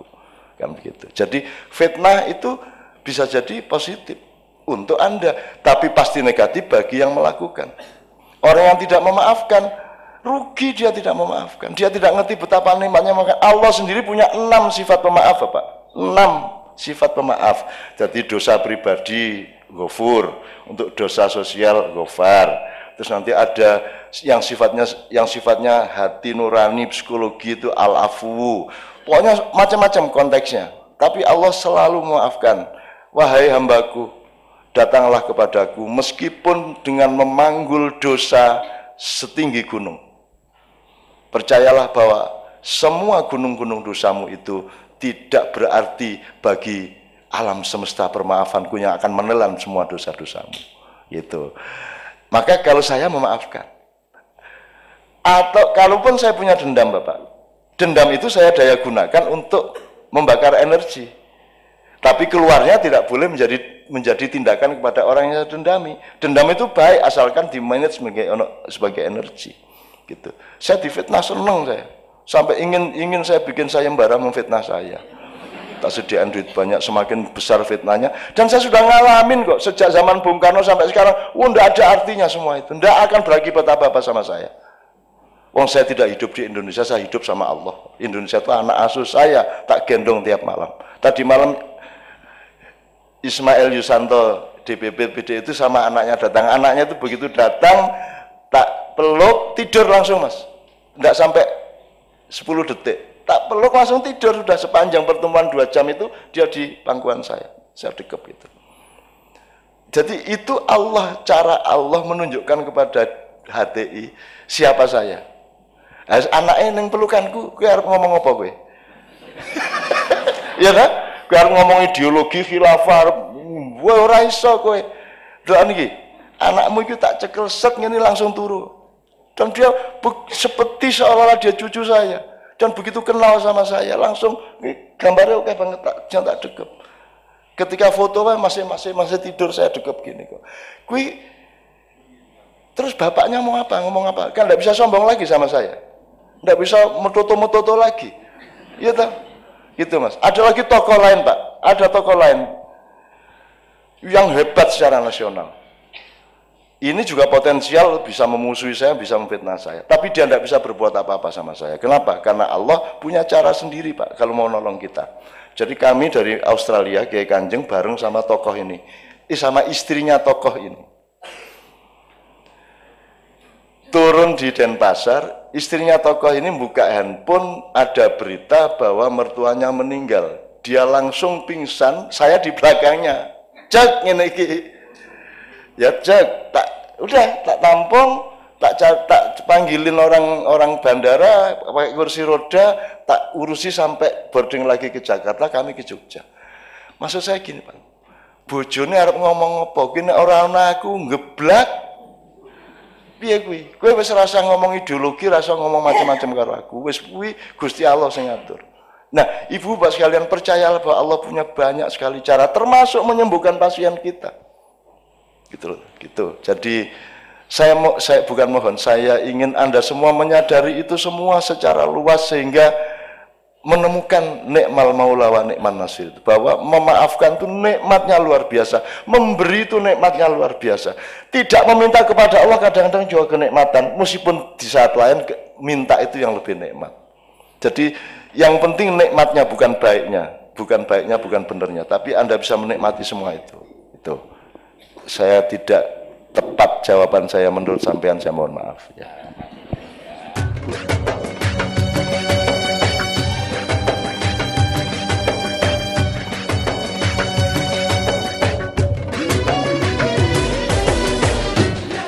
Budekan, monggo.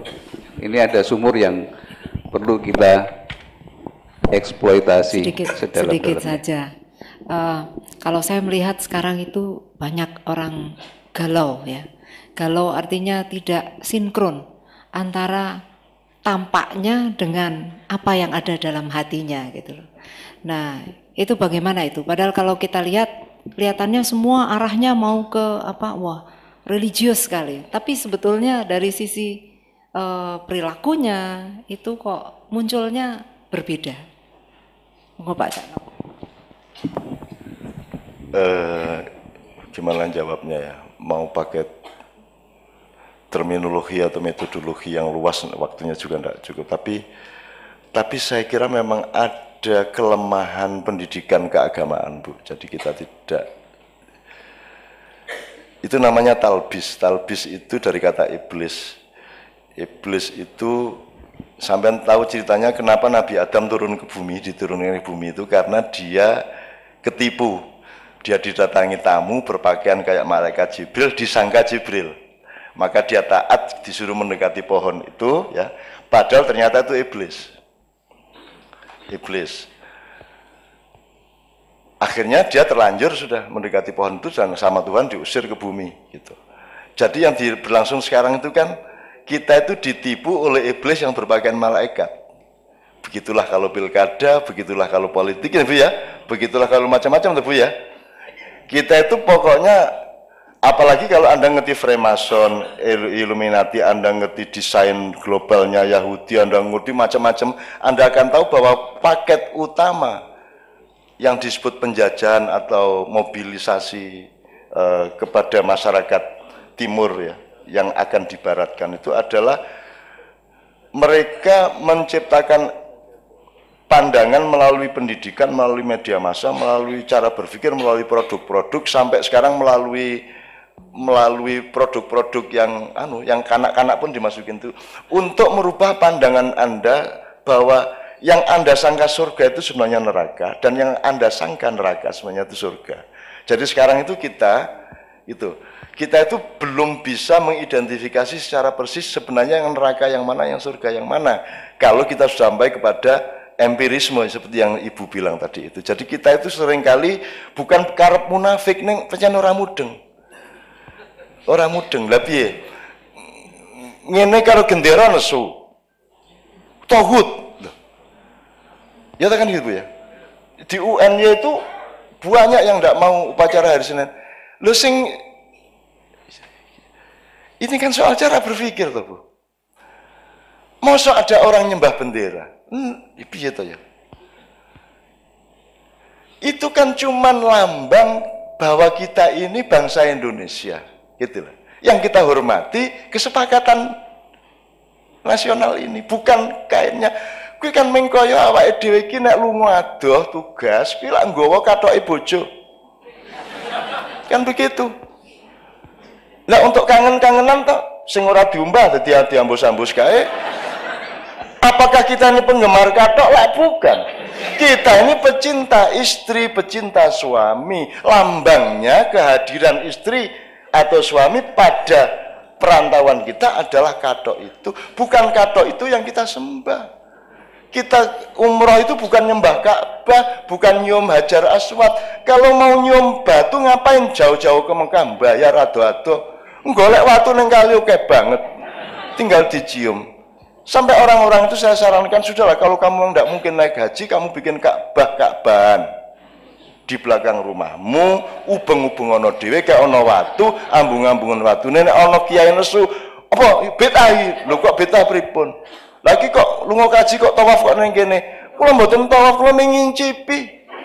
Saya cuma bayang-bayangin lah, kula ten Mekah mboten sampean bayari kok. Ya saya cuma bayangkan boleh kalau cuma begitu-begitu. Jadi orang nggak ngerti syirik, nggak ngerti. Dididik syirik, lu syirik apanya? Menyan kok syirik, keris kok syirik. Syirik itu letaknya di pikiranmu dan di hatimu, tidak di benda. Arep menyan, arep keris, arep apa, ndak ada masalah. Ana wong jaran kepang mangan pari dinesoni, mangan beling dinesoni. Wis ora ngenukokke sego malah nesu. Kan begitu kan mestinya dibeliin nasi dong. Wong dia nggak punya makan sampai beling-beling dipangan kan begitu. Jadi menurut saya Bu, kuncinya adalah memang harus ada reedukasi, terutama di masjid-masjid. Misalnya masjid-masjid itu mestinya ada kajian-kajian sing sifatnya tidak doktrinatif tapi golek ilmu tenan. Nah sekarang tuh nggak ada. Semua ustadz itu, semua ulama itu punyanya doktrin dan dia punya kepentingan untuk punya umat. Itu masalahnya.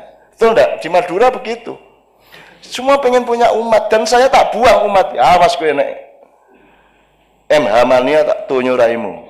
Gak oleh, dia bilang, saya bukan kiai, aku temanmu, aku mbahmu, aku kakakmu, aku sahabatmu, aku cinta padamu, kamu cinta padaku. Tidak ada feodalisme, tidak ada kultus individu, aku randu anak buah.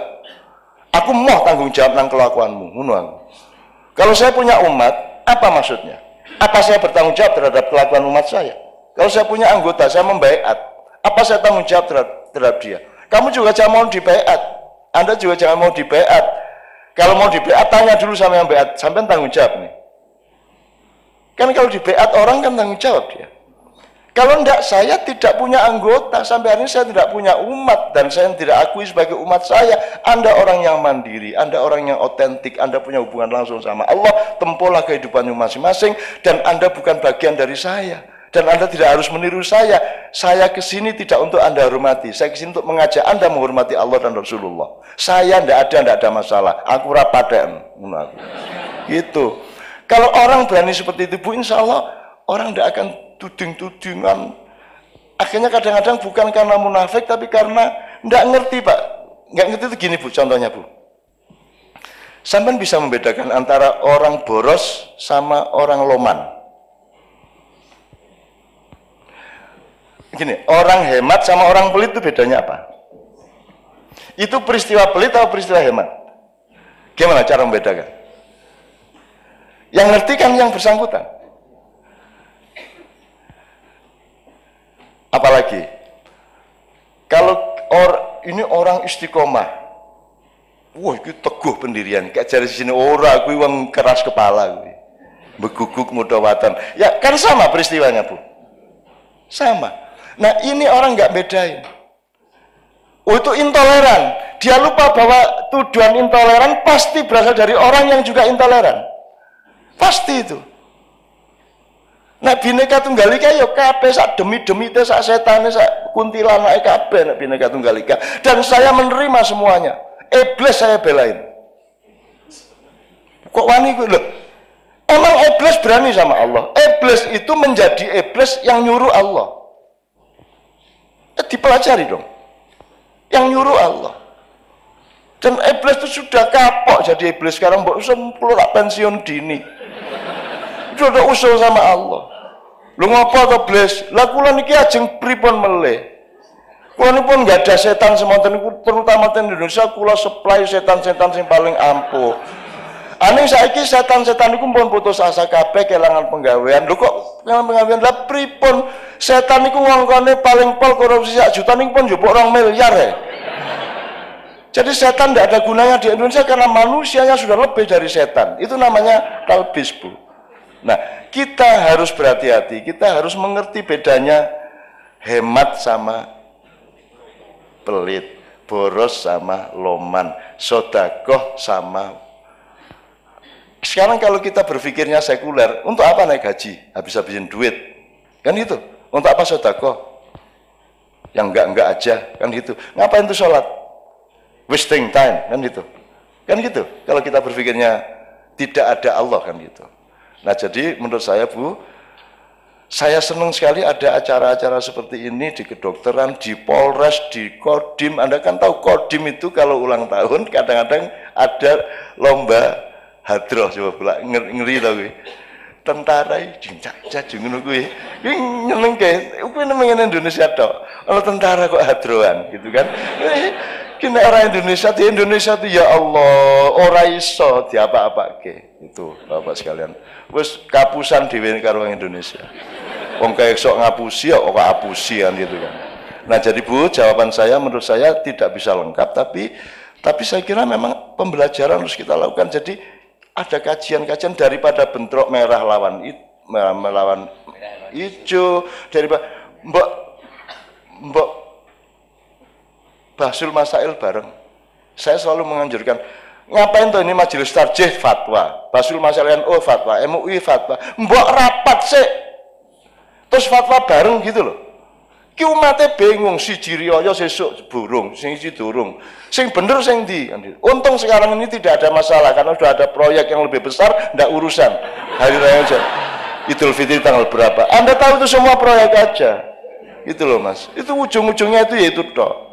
Gitu loh.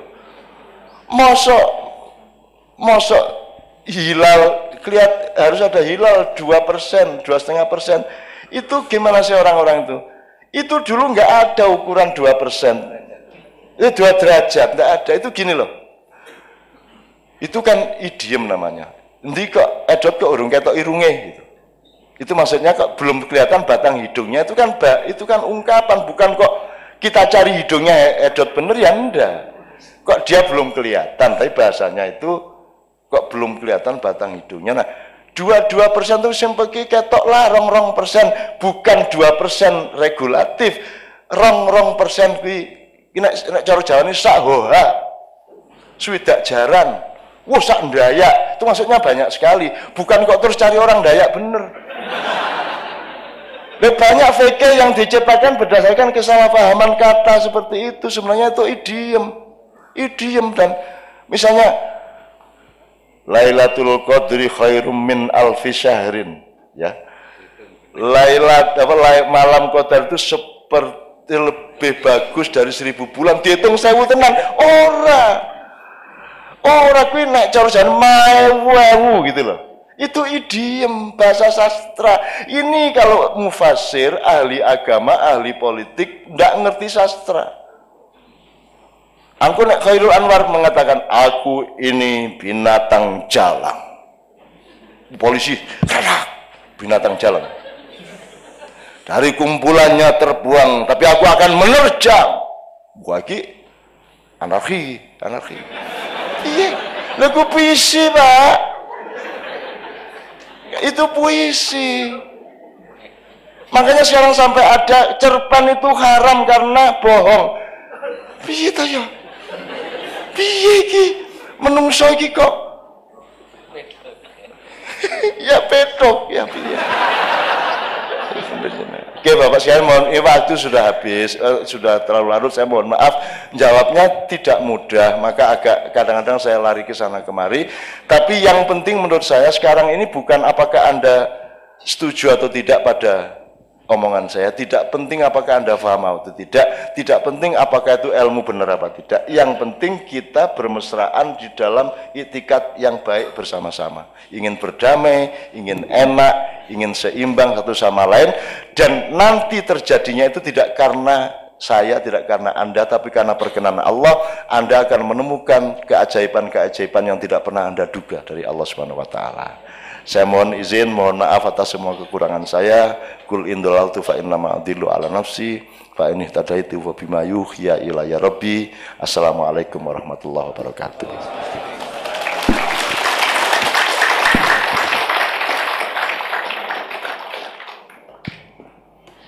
Dimohon berkenan kepada Cak Nun untuk memimpin doa. Monggo Cak.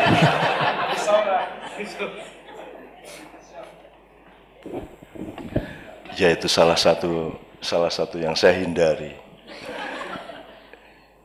Sebenarnya itu yang mau dalam sejarah itu yang membuat ada kiai itu karena permintaan seperti itu. Jadi saya diminta, Kak Nun tolong berdoa kiai gitu, kiai gitu, iki wae, kan. Kiai. Terus Edot, ayo Mas Edot, kiai Rene meneh. Kiai, akhirnya sing terakhir terpaksa toh. Nah, yang terakhir itu yang disebut sing donga iki kiai gitu. Asal usulnya kiai gitu loh Mas. Itu asal usulnya kata kiai di situ. Loh ya apa karanganku kuwi. Sama Jogja itu kan disebut Jogja itu karena orang Belanda bertamu ke sini awalnya untuk menjajaki VOC itu.